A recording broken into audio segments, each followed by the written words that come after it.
Well, U.S. President Donald Trump and his tariff threats have dominated the campaign trail throughout the election.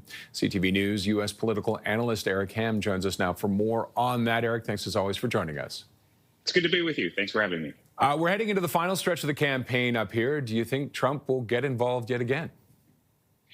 I do not believe that Donald Trump will focus specifically on the election. I do believe that we will continue to see the president look for ways to implement tariffs, which we know have been debilitating for the global economy. But in terms of actually either using tariffs as a headway or a vehicle for more engagement into Canadian politics, I don't think we're going to see that from the president, at least right now. Is Washington keeping a close eye on this election? Does it feel like it?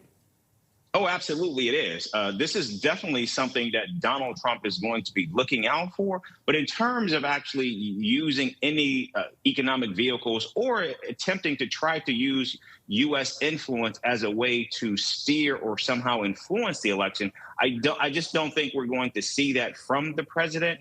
Right now, I do believe he certainly has a preference. I do believe he would like to would like to see a liberal elected, but I don't think he is going to actually expend any capital, which we know is rapidly dwindling for this president. I don't think he's going to expend any political capital on the upcoming election.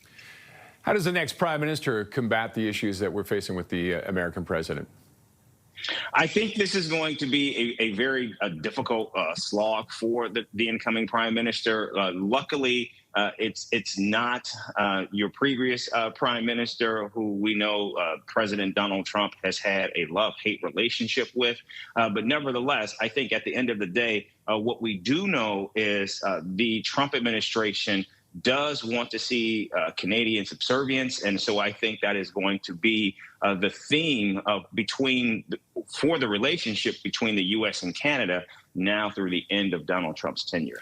And do you think we'll see negotiations start up or talks of some type start up once we know who the prime minister is?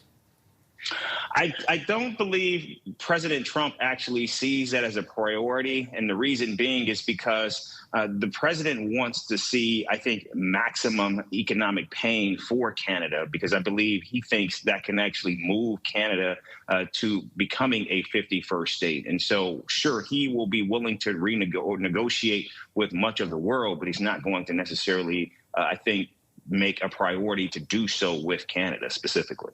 Okay. Eric, thank you as always for your insights. Appreciate it. You bet. Thank you.